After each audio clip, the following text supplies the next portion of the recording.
नमस्कार, स्वागत है आप सभी का हमारे इस खास कार्यक्रम 2 साल मोदी सरकार में।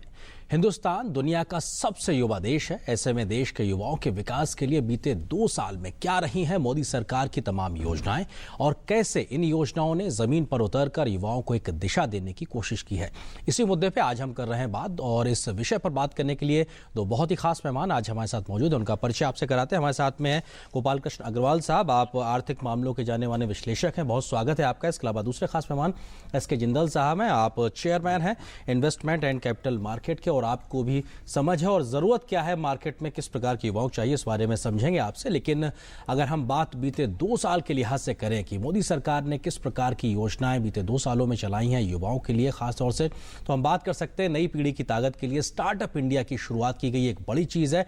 तो वहीं स्टैंड अप इंडिया के लिहाज से भी उद्यमिशीलता को बढ़ाने की बात की गई, लेकिन कैसे बढ़ेगी, मुद्रा के माध्यम से पैसा उपलब्ध कराने की बात की गई, कौशल विकास योजना के माध्यम से कैसे लोगों की स्किल किया जाए और डिजिटल इंडिया के माध्यम से आज की वर्तमान जरूरतों को पूरा किया जाए और स्टार्टअप इंडिया जैसी चीजों के माध्यम से आगे बढ़ा जाए। तो जाहिर सी बात है ये अपने आप में तमाम वो आधार तय करने की कोशिश की है बीते 2 सालों में मोदी सरकार ने कि किस प्रकार से युवाओं को उनकी जरूरत के हिसाब से एक प्लेटफॉर्म प्रोवाइड किया जाए, स्किल किया जाए, पैसा प्रोवाइड किया जाए और आगे बढ़ा जाए।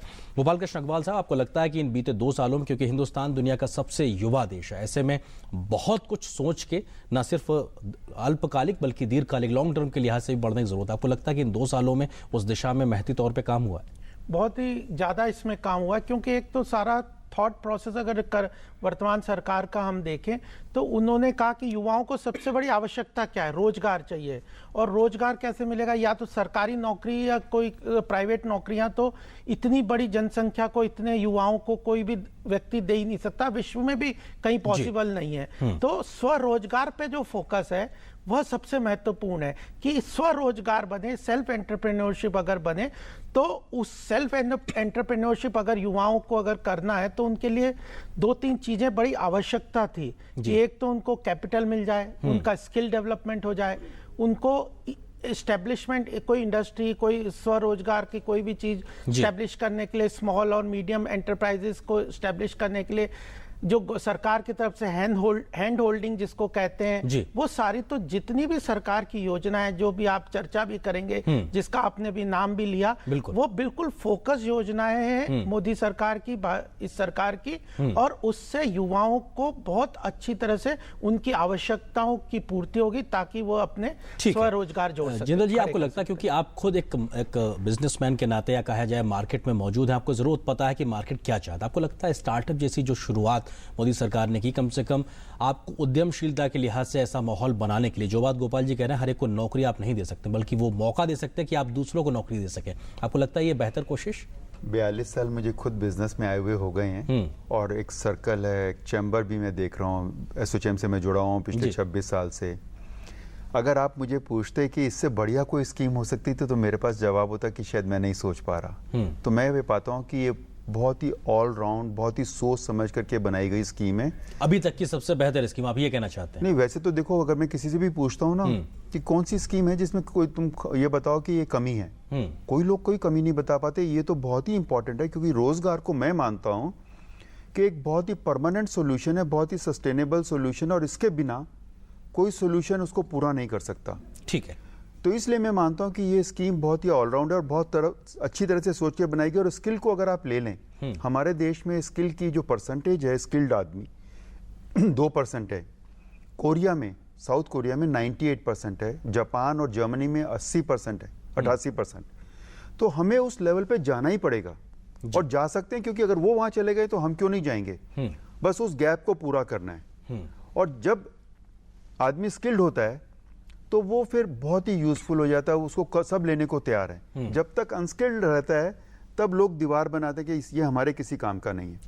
तो उस कैटेगरी में लाना बहुत जरूरी है, उसको स्किल्ड कैटेगरी में लाना, या स्वरोजगार पे जाए या फिर उसके बाद वो रोजगार के अपॉर्चुनिटीज, उसको पूरा वर्ल्ड मार्केट खुल जाता है, उसके लिए सिर्फ हिंदुस्तान मार्केट नहीं रह जाता। जी अग्रवाल जी, आपको लगता है कि हिंदुस्तान के तमाम ऐसे युवा जो बाहर जाके एक बेहतर काम करते हैं, लेकिन अगर उनको यहाँ पे मौका मिले स्टार्टअप के माध्यम से, इस तरीके से जो कोशिशें की जा रही हैं, तो वो जो परचम जो विदेश में जाके लहराते हैं, डंका गाड़ते हैं, झंडा फहराते हैं, कम से कम वो हिंदुस्तान की सरजमी पे बेहतर कर सकते हैं? कम से कम वो मादा क्या स्टार्टअप जैसी स्कीम में आपको नजर आता है? बिल्कुल, सबसे महत्वपूर्ण बात है कि स्टार्टअप बनाया ही उसके लिए जो न्यू टेक्नोलॉजी, इनोवेशन टेक्नोलॉजी को लें, और जो कोई ऐसा नया ग्रीनफील्ड प्रोजेक्ट्स अगर वो करना चाहते हैं, और उस ग्रीनफील्ड प्रोजेक्ट में यानी कोई ऐसा प्रोजेक्ट जो आज के समय में हमारे देश में नहीं है, ऐसा कोई इनोवेटिव प्रोजेक्ट कोई लगाना चाहता है, तो उसको सबसे बड़ी आवश्यकता होती है कि उसको एक रिस्क कैपिटल चाहिए। तो उसके पास आइडिया तो है, नया एंटरप्रेन्योर है, उसके पास आइडिया है, लेकिन उसके पास कैपिटल नहीं है, तो उसको सरकार कैपिटल इसमें प्रोवाइड करती है स्टार्टअप प्रोजेक्ट में। दूसरा, अगर वो कोई उसके लिए टेक्नोलॉजी भी प्रोवाइड करती है कि यूनिवर्सिटीज वगैरह का जो कमर्शलाइजेशन, अगर उनकी कोई टेक्नोलॉजी है उसको कमर्शलाइज करके, उसको इम्प्लीमेंट करके कोई प्रोजेक्ट लगाना चाहता, तो उसके लिए उसको पेटेंट में भी सुविधाएं हैं, उसको उस जो टेक्नोलॉजी की प्रोविजन में भी सुविधाएं, उसके बाद उसको कैपिटल भी दिया जाएगा, और उसके साथ उसको सारा हैंड होल्डिंग करके उसको प्रोजेक्ट लगाने का पूरा मौका दिया जाएगा। तो ये स्टार्टअप अपने आप में इनोवेटिव न्यू प्रोजेक्ट्स के लिए बहुत महत्वपूर्ण है, और यह केवल नए प्रोजेक्ट्स के लिए, कोई नया एंटरप्रेन्योर है, ये इसकी महत्वपूर्ण बात है कि ये नहीं कि कोई भी बिल्कुल नया व्यक्ति अपनी शुरुआत कर सकता है, है, वो इसको बना के नई इंडस्ट्री को चेंज करके दे दे। तो इसमें फिर उनको टैक्स के कंसेशंस भी हैं, और भी कई तरह के कई बेनिफिट्स दिए गए। इस चर्चा को हम जारी रखेंगे कि आखिर अगर कोई व्यक्ति काम शुरू करना चाहता है तो स्टार्टअप से कर सकता है, लेकिन काम करने के लिए जो पैसा चाहिए उसके लिए किस प्रकार की योजनाएं शुरू की गई, उसके बारे में बात करेंगे इस छोटे से ब्रेक के बाद।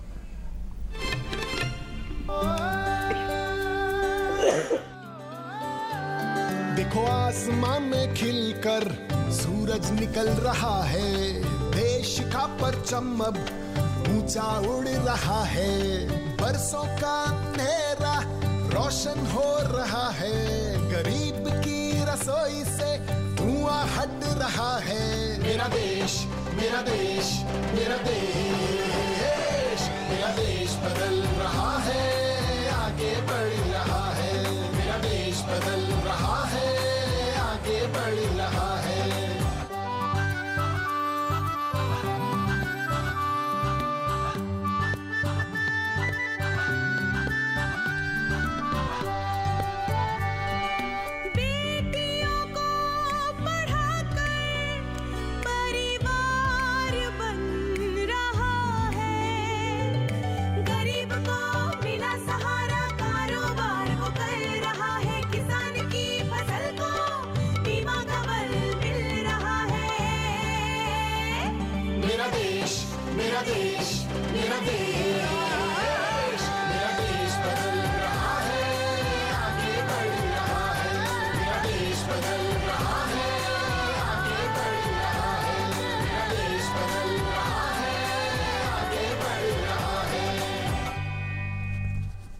दादा एक चीज सैंडविच। सॉरी गाइस, मैं लेट हो गया। तू कहाँ था यार? तेरा फोन भी नहीं लग रहा। Guys, the proposal looks good. Wow, ये क्या चल रहा है? स्टार्टअप इंडिया टीम है ही है।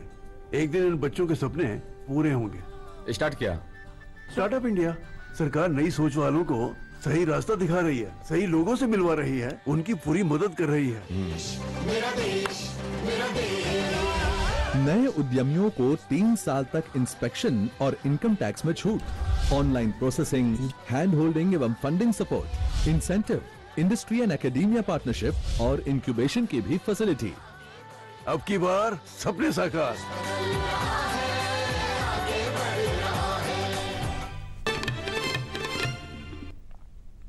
और इस छोटे से ब्रेक के बाद आप सभी का स्वागत है। हम बात कर रहे हैं 2 साल मोदी सरकार में युवाओं में किस प्रकार की तमाम योजनाएं रही हैं। तो जाहिर सी बात है, युवा न सिर्फ शहरी बल्कि ग्रामीण इलाकों के लिहाज से भी बहुत कुछ कोशिशें वहां पे भी की गई हैं। स्टैंड अप इंडिया की हम बात करते हैं, 2 खास मेहमान हमारे साथ लगातार मौजूद हैं। अग्रवाल जी, आपको लगता है कि स्टैंड अप इंडिया के लिहाज से कम सुदूर ग्रामीण इलाकों में भी छोटे छोटे कारोबार करने के लिए भी एक मौका देने के लिए, एक अवसर देने के लिए जो कोशिश की गई, कम से कम वो एक प्रैक्टिकल अप्रोच जमीन पर उतरती नजर आ रही है आपको? बिल्कुल, ये जो स्टैंड अप इंडिया है यह केवल एक खास तबके के लिए बनाई गई है कि दलित, हमारे समाज में जो दलित वर्ग है वो कई चीजों में बाकी समाज के आर्थिक विकास में पिछड़े छूट गया है। तो ऐसे इस समाज के लोगों को अगर कोई इंडस्ट्री लगानी है या महिलाओं के लिए, दो लोगों के लिए स्टैंड अप इंडिया स्कीम है, महिलाओं के लिए और दलित SC/ST के जो लोग हैं उनके लिए यह योजना है। और इसमें इसकी ज्योग्राफिकल स्प्रेड के लिए बहुत अच्छा इसमें प्रोविजन किया गया है कि हर बैंक के हर बैंक का हर ब्रांच दो लोगों को, एक SC/ST के और एक महिलाओं को लोन देंगे। तो जब लगभग 1.25 लाख अगर ब्रांचेस हैं पूरे देश में, तो 2.5 लाख लोन या 10 लाख से लेके 1 करोड़ तक का लोन इसमें इनको मिलेगा। और वह भी एक साल में हर बैंक को 2 लोगों को लोन देना है। बिल्कुल, 2 लोन देना है। और तो यह 2.5 लाख लोगों को ये पूरा लोन मिल जाएगा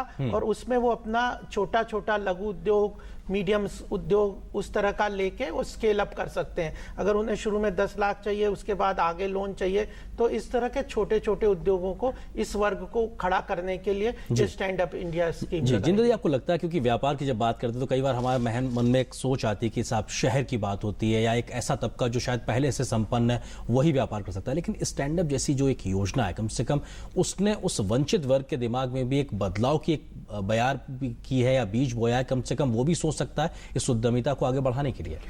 देखिए, मेरा ऐसा मानना है मेरे अनुभव से कि हर जगह पोटेंशियल होता है जी, आपको मौका देना होता है। अगर मुझे मौका ना मिले तो मैं यहाँ नहीं हो सकता। अगर मुझे मौका मिलेगा तो ज्यादा संभावना है उसमें सक्सेस होने की। अगर मैं एक मन से उस काम को कर रहा हूँ, सक्सेस मिल जाएगा। सिर्फ अर्बन एरियाज में, सिर्फ बड़ी सिटीज में ही पोटेंशियल नहीं है, वहां पर भी है। शायद ज्यादा पोटेंशियल दूसरे किस्म का है, शायद ज्यादा है, और वहां पर दूसरे किस्म का पोटेंशियल है, तो लेकिन उसको भी अनकैश करना चाहिए, हमें उसको भी टैप करना चाहिए। उसके लिए वहां के लोग करेंगे, यहाँ सिटी में बैठ करके आप इतना अच्छा नहीं कर सकते। तो हर जगह हमें मौका क्रिएट करना चाहिए। और ये मैं सरकार का रुख देख रहा हूँ कि वो कोई भी चीज खुली नहीं छोड़ रहे। वो ये नहीं सोच रहे कि इसको छोड़ देते हैं, बस ये यहाँ कर लेते हैं। वो कह रहे हैं सबसे पहले उनको नीचे से ऊपर उठाओगे तो आप तो अपने आप ऊपर उठ जाओगे।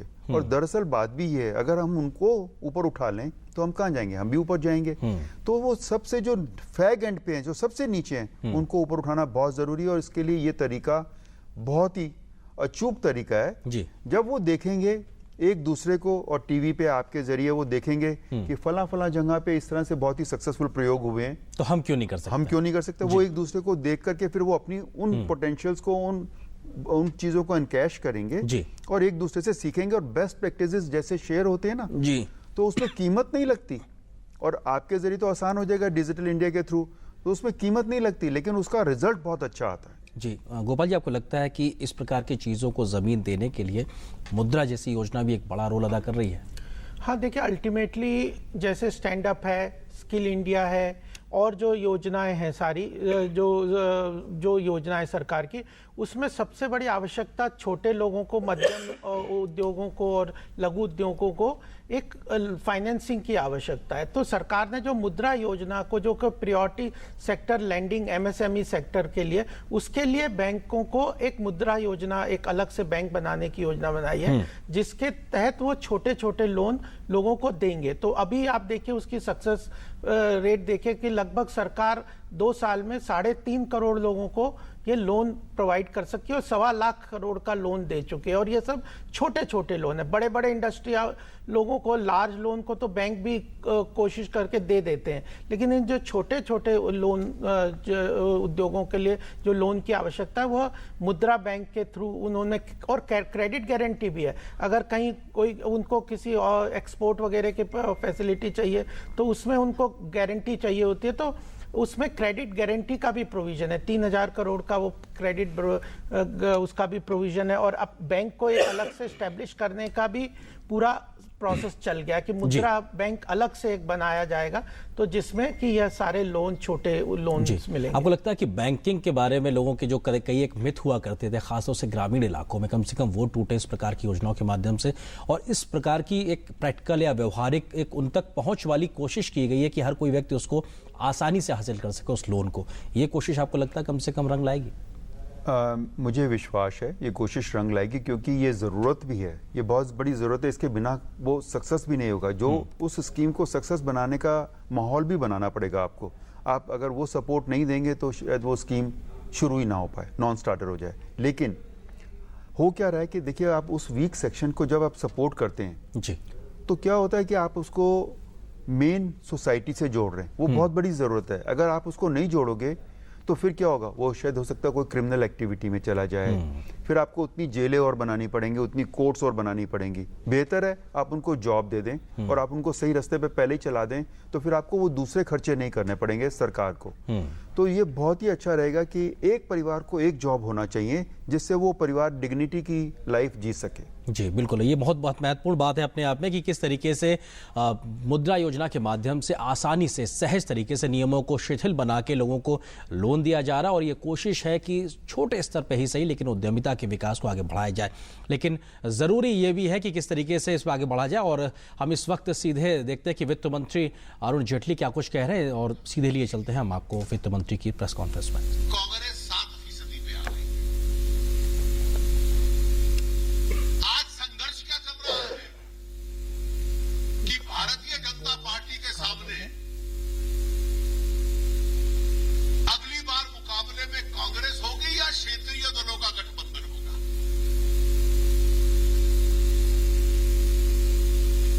अभी तो यही नहीं तय हो पा रहा।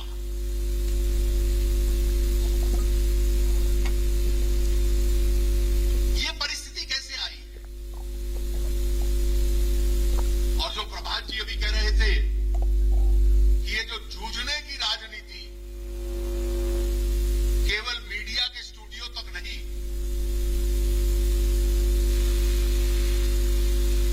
जनता के साथ प्रत्यक्ष संपर्क से 2002 के बाद कौन सा ऐसा प्रचार था जो श्री नरेंद्र मोदी के खिलाफ नहीं हुआ? नेता की पहचान वो होती है कि उस प्रचार में वो दबे नहीं, उसका उत्तर नहीं दिया, मीडिया के सिर के ऊपर से जाकर जनता के साथ सीधा संपर्क किया। और गुजरात में भी और देश में भी जनता उनकी बात सुनने को तैयार थी। आज आप असर देखिए, पुराने प्रधानमंत्री और नेता भी विदेश जाते हैं। ये हजारों की संख्या एक एक शहर में किस कारण खड़ी हो जाती है? लखनऊ की रैली या न्यूयॉर्क या लंदन की, सिडनी की रैली लगता है जैसे एक बराबर है। और इसके पीछे कारण यह है कि केवल देश में नहीं, पूरे विश्व में रहने वाला व्यक्ति आज पहली बार उसे भारतीय होने का गर्व होने लग पड़ा है।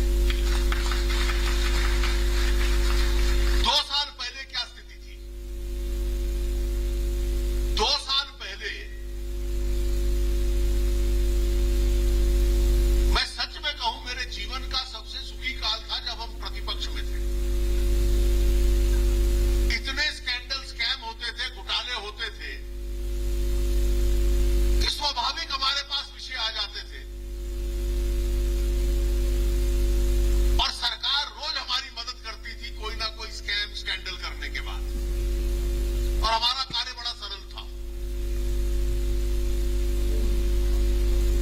एक प्रकार से इस देश का शासन भ्रष्ट है और आंकड़ों में गिनती होती थी। कोयले का घोटाला हो गया, स्पेक्ट्रम का हो गया, लाखों करोड़ों रुपयों का घोटाले हो गए, कॉमनवेल्थ खेल में खेल हो गया। एक भ्रष्टाचार का कलंक इस देश के माथे पे लगा था। तो आप सुन रहे थे वित्त मंत्री अरुण जेटली को, जो कि लखनऊ में एक कार्यक्रम को संबोधित कर रहे थे। मोदी सरकार के 2 साल पूरे होने के मौके पे ये कार्यक्रम आयोजित हो रहा था। फिलहाल एक छोटे से ब्रेक के लिए रुकते हैं, लेकिन ब्रेक के उस पार ये कार्यक्रम जारी रहेगा। ये साइड से थोड़े छोटे कर दे जल्दी। ये वाला सर? क्या है सर, ये साइड से? नहीं। नोज पियर्सिंग यहाँ पे परफेक्ट हो जाएगा मैम। बिल्कुल दर्द नहीं होगा। पता भी नहीं चलेगा। कुछ ऐसा ही करते हैं आप अपने गियरलेस स्कूटर के साथ। गियरलेस स्कूटर में कोई भी 40 ऑयल नहीं, सिर्फ सर्वो स्कूटोमैटिक 4ST ही डालिए। इसके फ्रिक्शन मॉडिफायर्स इंजन की परफॉर्मेंस बढ़ाए और आपकी राइड स्मूदर बनाए। Servo Scootomatic 4ST। भाइयों बहनों, नीम कोटिंग यूरिया के कारण आपकी जमीन को बचाने में, आपकी फसल को बचाने में और आपके पैसे बचाने में काम आने वाला है। इस नीम लेपित यूरिया से और क्या क्या लाभ है? एक तो इसकी खपत कम होती है और इसमें नीम होने के कारण कीट भी कम आते हैं। मिट्टी और फसल खिल उठते हैं कि ये नीम लेपित यूरिया का उपयोग केवल खेती बाड़ी के लिए होता है। इस साल यूरिया का रिकॉर्ड उत्पादन हुआ है। अब ये नीम लेपित यूरिया हर जगह आसानी से मिलता है। ये तो बहुत अच्छी बात है। नीम लेपित यूरिया का वरदान, लहलहाते खेत, खुशहाल किसान। दादा एक चीज सैंडविच। सॉरी गाइस, मैं लेट हो गया। तू कहाँ था यार? तेरा फोन भी नहीं लग रहा। Guys, the proposal looks good. Wow, ये क्या चल रहा है? स्टार्टअप इंडिया टीम है ये। एक दिन इन बच्चों के सपने पूरे होंगे। स्टार्ट किया स्टार्टअप इंडिया। सरकार नई सोच वालों को सही रास्ता दिखा रही है, सही लोगों से मिलवा रही है, उनकी पूरी मदद कर रही है। मेरा देश, मेरा देश। नए उद्यमियों को 3 साल तक इंस्पेक्शन और इनकम टैक्स में छूट, ऑनलाइन प्रोसेसिंग, हैंड होल्डिंग एवं funding support, incentive, industry and academia partnership और इंक्यूबेशन की भी फैसिलिटी। अब की बार सपने साकार। मुथूट फाइनेंस, भारत का नंबर 1 भरोसेमंद फाइनेंस डाइवर्सिफाइड ब्रांड, जो आपको देता है भारत का सबसे बढ़िया गोल्ड लोन, यानी सबसे बढ़िया ब्याज दर, सबसे अधिक लोन राशि, घर बैठे ऑनलाइन गोल्ड लोन की सुविधा, ऑनलाइन इंटरेस्ट का भुगतान करें। कॉल करें 1800-120-2838। सुनो सुनो किसान भाइयों, सुनो सुनो, ओ सुनो सुनो किसान भाइयों, सुनो सुनो, सुनो सुनो किसान भाइयों, ध्यान लगाकर बात सुनो। नीम कोटेड यूरिया आया, खेती में नई क्रांति लाया। इससे यूरिया की क्षमता और बढ़े, नाइट्रोजन जमीन को बेहतर मिले, नीम के गुणों से कीटाणु मरे, पानी को दूषित ना करे। तो भाइयों, नीम कोटेड यूरिया से हो मेहनत सफल, बेहतर हो खेत, पानी और फसल। कृषि और किसान कल्याण मंत्रालय द्वारा किसान हित में जारी। बापू, इस बार फसल बीमा जरूर कराना। कुछ नहीं होता है बीमा से, किसान को तो परेशानी ही है। बहुत फर्क है बापू। इस बार प्रधानमंत्री के फसल बीमा योजना में रबी खरीफ का प्रीमियम दर बहुत ही कम है। अब बारिश, ओला खेत, खलिहान सब में कवरेज है। अब छोटे से छोटे किसान को भी पूरी सुरक्षा, छोटा प्रीमियम, बड़ा बीमा। ये खबर अपनी माँ को बता दे और आज खीर बना ले। प्रधानमंत्री फसल बीमा योजना, छोटा प्रीमियम, बड़ा बीमा, एक फसल के लिए एक ही दर, पूर्ण सुरक्षा, संपूर्ण भुगतान, बिना कैपिंग के। आजादी से अब तक फसल बीमा मात्र 20% किसानों तक पहुंच पाया।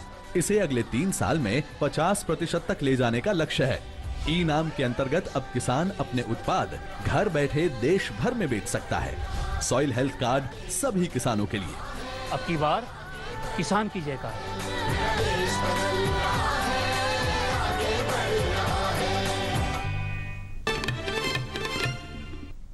और इस छोटे से ब्रेक के बाद आप सभी का स्वागत है। हम बात कर रहे हैं 2 साल मोदी सरकार में किस प्रकार से युवाओं पर केंद्रित रही है बीते 2 साल में मोदी सरकार की योजनाएं। 2 खास मेहमान लगातार बने हुए हैं।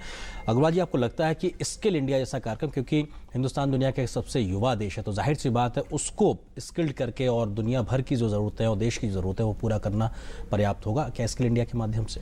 देखिए, स्किल इंडिया में क्या है कि हमारे देश के युवाओं को का सबसे बड़ी समस्या क्या थी कि हमारे यहाँ पे जो एम्प्लॉयबल नहीं होते थे, कि अगर कोई पढ़ाई लिखाई तो कर ली लेकिन वो काम अपने आप से किसी इंडस्ट्री लगाना या किसी फैक्ट्री में काम करना या जो छोटे छोटे मैकेनिक के काम है या किसी भी तरह के एम्प्लॉयबल जिनको कहते हैं वो स्किल्स लोगों की कमी थी। तो सरकार ने ये जो फोकस मिशन मोड में स्किल इंडिया या कौशल विकास योजना जो बनाई है उसमें युवाओं को एम्प्लॉयबल बनाने के लिए ये पढ़ाई के बाद की बात है कि पढ़ाई के साथ भी और उसके बाद भी आप किसी भी फैक्ट्री में काम करने लायक हो, कोई हाथ से काम चाहे मैकेनिक काम है, इन सब में ये सारे व्यवस्थाएं हैं। और स्किल इंडिया में यह भी है कि सरकार ने ये जो मशीनों को चलाने के लगभग 900 केंद्र जो इस मिनिस्ट्री के हैं उसमें 21 दिन के सर्टिफिकेशन कोर्सेज बना दिए हैं कि आपने पढ़ाई कर ली, उसके बाद ये 21 दिन के कोई मशीन को चलाने का कोर्स आप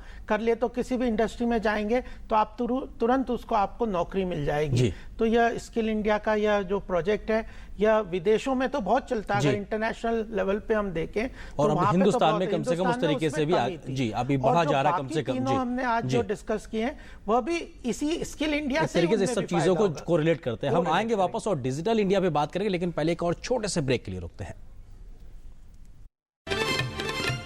जीवन की खुशहाली में न आने दे एक भी विराम, समय पर करें अपनी बीमा किश्त का भुगतान।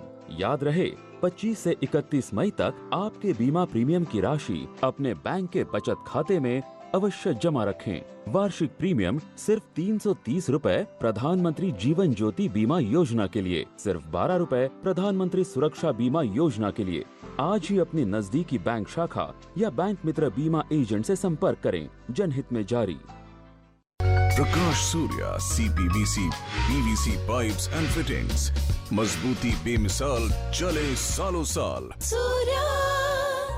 मुथूट फाइनेंस, भारत का नंबर 1 भरोसेमंद फाइनेंस डाइवर्सिफाइड ब्रांड, जो आपको देता है भारत का सबसे बढ़िया गोल्ड लोन, यानी सबसे बढ़िया ब्याज दर, सबसे अधिक लोन राशि, घर बैठे ऑनलाइन गोल्ड लोन की सुविधा, ऑनलाइन इंटरेस्ट का भुगतान करें। कॉल करें 1800-120-2838।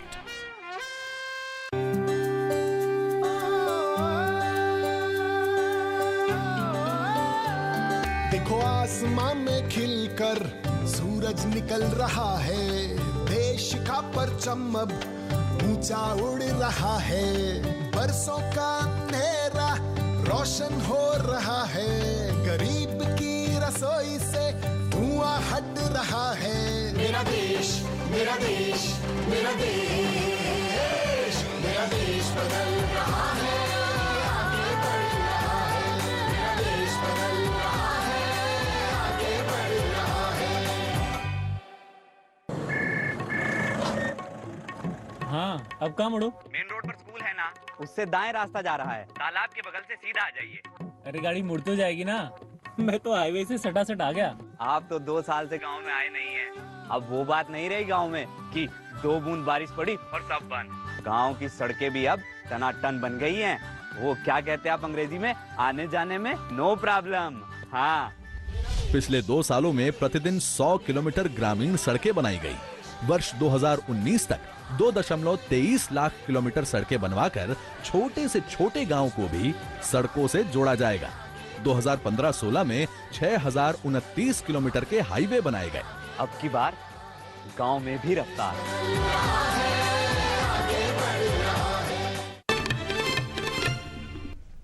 और स्वागत है आप सभी का इस छोटे से ब्रेक के बाद में। जिंदल साहब, आपको लगता है कि हम बात अगर डिजिटल इंडिया के लिहाज से करें, तकनीक के बिना आज की तारीख कुछ संभव नहीं है। गांव तक जिस इंटरनेट को, तकनीक को पहुंचाने की जो कोशिश की जा रही, कम से कम ये पूरे इंडिया में एक बड़ा ट्रांसफॉर्मेशन लाएगा। बहुत बड़ा बदलाव, जिससे कह सकते हैं कि एक तरह का सब कुछ बदल जाएगा इससे, जिसकी ज़रूरत है और दूसरी कोई चीज़ इसको पूरा नहीं कर सकती। कनेक्टिविटी बहुत ही इंपॉर्टेंट है और वो लाएगी किस तरह की ताकत, किस तरह की एम्पावरमेंट की नॉलेज उनको वहाँ से मिलेगी। वो हमसे जुड़े रहेंगे, सरकार से जुड़े रहेंगे, फिर जितना सरकार को असिस्टेंस देना है वो एफिशिएंटली और इफेक्टिवली उसके थ्रू दे सकती है उनको। लीकेजेस नहीं होंगी। तो हर तरह से डिजिटलाइजेशन जो हमने रिजल्ट्स देखे इन सालों में उसके वो बहुत ही अद्भुत हैं।